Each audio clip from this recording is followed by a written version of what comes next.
حضرت بشر آفی رحمت اللہ علیہ سے سارا زمانہ پیار کرتا تھا۔ بغداد کا ایک تاجر کہتا ہے مجھے نہیں بابا اچھا لگتا تھا۔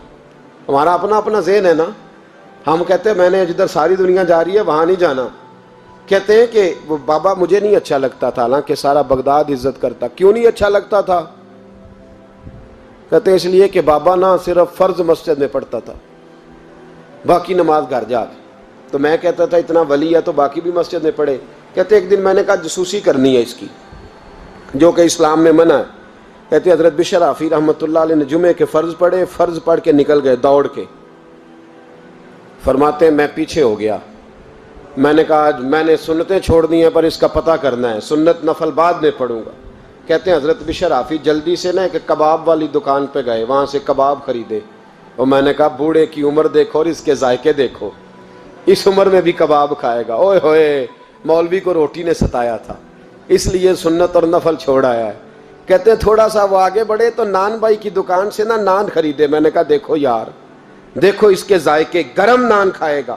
بہت سارے لوگ بغداد میں رات کی روٹی کھاتے پر یہ گرم کھاتا ہے۔ کہتے ہیں حضرت وہ نان اور کباب لے کے نا جنگل کی طرف مڑے تو میرے دل میں خیال آیا یار بڑا ہی اس آدمی کا عجیب ذہن ہے، یہ اب سبزے پہ بیٹھ کے یہاں موج کرے گا، کھائے پیے گا، اور سنت نفل چھوڑ دی، اللہ ہزاروں مرید ہیں۔ کہتے ہیں حضرت جنگل میں داخل ہوئے، تھوڑا سا سفر کیا تو کچی آبادی آ گئی۔ کچی آبادی، ایک کچے مکان کی ٹوٹا ہوا دروازہ، باہر سے کنڈی لگی۔ بغداد کے ننگے پاؤں چلنے والے ہزاروں مریدوں کے اس پیر نے کنڈی کھولی، اندر گئے، ایک فالج زدہ بابا جی بیٹھے۔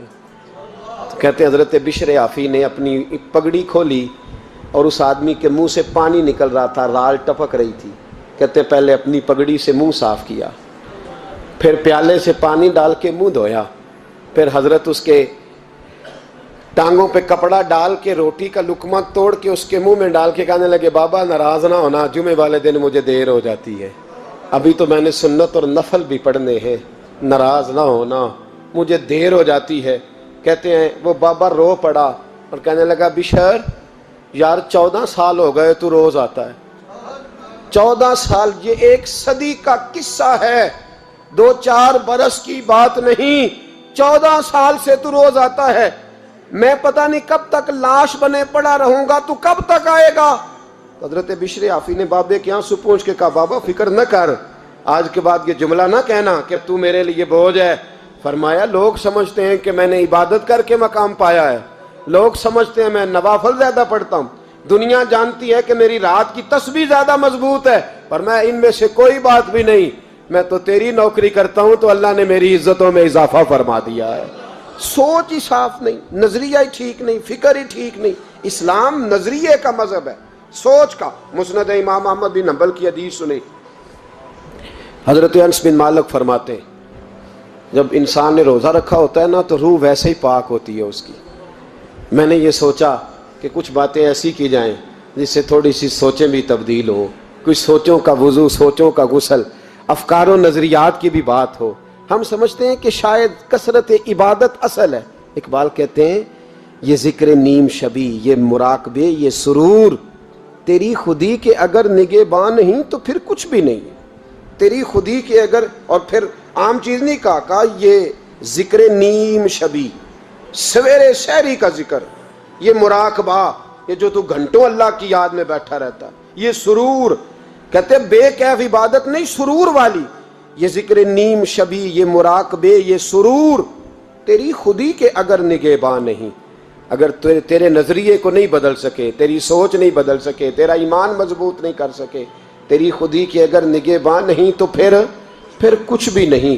اور خرد نے کہہ بھی دیا لا الہ الا اللہ تو کیا حاصل؟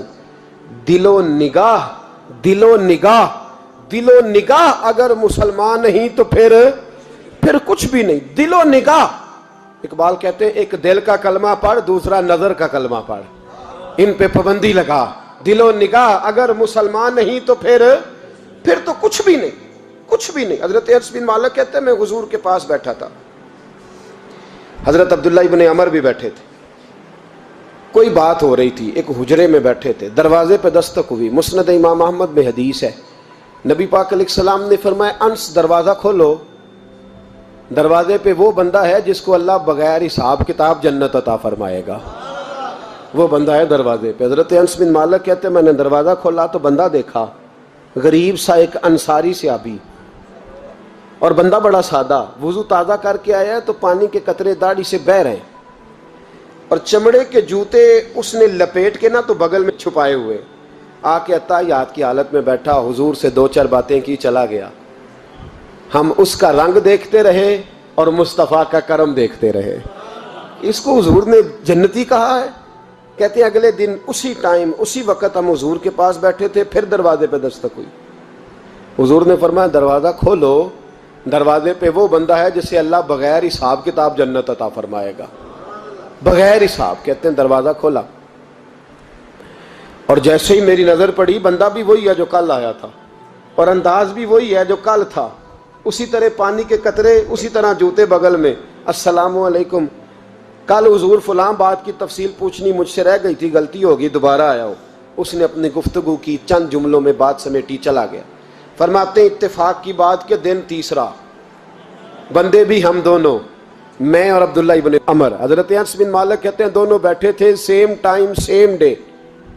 پھر دستک ہوئی، حضور نے فرمایا دروازہ کھولو، اور مسکرا کے فرمایا دروازے پہ وہ بندہ ہے جسے اللہ بغیر حساب کتاب جنت عطا فرمائے گا۔ کہتے ہیں کھل اٹھے ہمارے چہرے، باہر گئے، دستک ہوئی تھی، دروازہ کھولا۔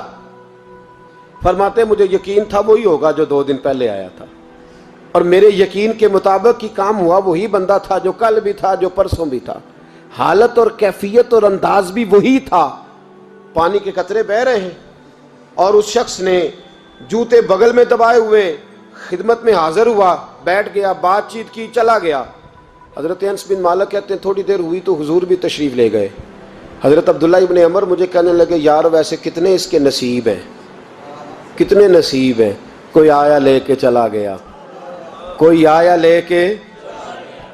لے کے چلا گیا، کوئی عمر بھر بھی نہ پا سکا، میرے مولا تجھ سے گلہ نہیں، یہ تو اپنا اپنا نصیب ہے، یہ تو اپنا اپنا، اور نہ کسی کے حال پہ طنز کر، نہ کسی کے غم کا مذاق اڑا، وہ جسے چاہیں جیسے نواز دے، یہ مزاج لطف رسول ہے صلی اللہ تعالی علیہ وسلم۔ کہتے ہیں ہم لوگ گفتگو کرنے لگے، عبداللہ ابن عمر مجھ سے کہنے لگے یار ویسے پتہ کرنا چاہیے یہ کون سا عمل کرتا ہے، پتہ کرنا، جیسے ہم نہیں پتہ کرتے کہ یہ بندہ بڑا چمک گیا، پتہ کرو کون سا کاروبار کرتا ہے، ذرا اس کی جاسوسی تو کرو۔ اور بندے بھی بڑے سمجھدار ہیں، وہ سائیڈ بزنس نہیں بتاتے، وہ کہتے ہیں وہ جو میرا علیحدہ ہے وہ نہیں بتانا، کہیں یہ نہ شروع کر لے۔ حالانکہ انسان کے پاس جو خوبی، جو اللہ نے اسے دولت دینی ہوتی ہے، وہ اپنا اپنا نصیب ہوتا ہے، وہ گھر میں بیٹھے بھی اللہ عطا کر دیتا۔ وہ کہتے ہیں کہ پتہ کرو کیا عمل کرتا ہے۔ تو حضرت عبداللہ ابن عمر کہتے ہیں میں اس کے پیچھے ہو گیا، اس سے سلام لی، تو میں نے کہا مجھے 2-3 دن کے لیے مہمان بنا لو گے، مان نہ مان میں تیرا مہمان، 2-3 دن کے لیے مہمان بنا لو گے؟ تو کہتے ہیں مجھ سے کہنے لگا کوئی گھر میں جھگڑا ہو گیا، کیونکہ پڑوس میں تو تمہارا، قریب ہی تو تمہارا گھر ہے، میرے مہمان بننے کو جھگڑا ہے؟ تو میں نے کہا چلو ایسے ہی سمجھ لو، پر مجھے مہمان بنا لو۔ کہتے ہیں میں 3 دن اور 3 راتیں اس شخص کے ساتھ رہا، وہ کتنا صدقہ کرتا ہے میں نوٹ کرتا رہا، نماز کتنی پڑھتا ہے، اس کا کیا، میں چاہتا تھا کہ وہ عمل مجھے ملے، اس کی برکت سے مصطفیٰ نے اسے 3 مرتبہ جنتی فرمایا ہے، تاکہ وہ کیفیات مجھے بھی ملیں۔ حضرت عبداللہ ابن عمر کہتے ہیں کہ میں نے کوئی خاص چیز نہیں دیکھی، وہ عشاء پڑھتا تو فجر تک بستر پہ کروٹیں لیتا، اور میں الحمدللہ اٹھ کے تہجد بھی پڑھتا، نوافل بھی پڑھتا۔ کہتے ہیں وہ 1 سپارہ پڑھتا، میں 3 پڑھتا۔ فرماتے اس نے 3 دنوں میں کھجور بھی صدقہ نہیں دی، کہ کھجور بھی، اور میں نے بڑے بڑے غریبوں کی مدد کی۔ میں کہنے لگا کہ عمل تو میرا زیادہ ہے اس سے، پھر خوبی کیا ہے؟ خاص توجہ کرنا، اسلام اور دین کا جو فکری اساس، جو فکری اساس ہمیں صحابہ نے دی۔ حضرت عبداللہ ابن عمر کہتے ہیں میں نے تیسرے دن اسے کہا بھائی اللہ تیرا بھلا کرے، تو نے بڑی خدمت کی، میں نے جانا ہے میرا کوئی جھگڑا نہیں ہوا تھا، میں تو بس تیرا عمل دیکھنے آیا تھا کہ تو عمل کیا کرتا ہے۔ تو وہ صحابی کہتے ہیں مجھے کہنے لگے یار تو میرا عمل دیکھنے آیا تھا، مجھے بتا تو صحیح کیا نے، اور کیوں دیکھنے آیا میرا عمل، تجھے کیا ضرورت پڑی میری جاسوسی کی؟ تو کہتے ہیں مجھ سے جب اس نے سوال کیا تو میں نے اس کو کہا بھائی تو 3 دن آیا نا ہم بیٹھے ہوئے تھے؟ کہا ہاں میں آتا رہا ہوں۔ کہا 3 دن نبی پاک نے فرمایا اللہ تجھے بغیر حساب کتاب جنت عطا فرمائے گا۔ تو میں چاہتا تھا کہ میں ذرا جاسوسی کروں، ذرا دیکھوں، کھوج لگاؤں کون سا ایسا عمل ہے، آپ بھی ذرا دھیان دیجئے گا، کون سا ایسا عمل ہے، حالانکہ تو عشاء پڑھتا ہے اور اٹھ کے فجر پڑھتا ہے، میں تہجد بھی پڑھتا ہوں، تیرا سپارہ 1 ہے میرے 3 ہے، کون سا ایسا عمل ہے جس کے سبب تجھے جنت ملے گی؟ کہتے ہیں وہ صحابی کہنے لگے یار کوئی ایسا عمل نہیں، کوئی شے نہیں، میں اس قابل ہی نہیں، من نانم کے من دانم، جو میں ہوں مجھے پتا ہے۔ کہا پھر کوئی بات تو ہوگی، تیری مہربانی بتا دے، میں نے 3 دن 3 راتیں محنت کی ہیں، بتا دے۔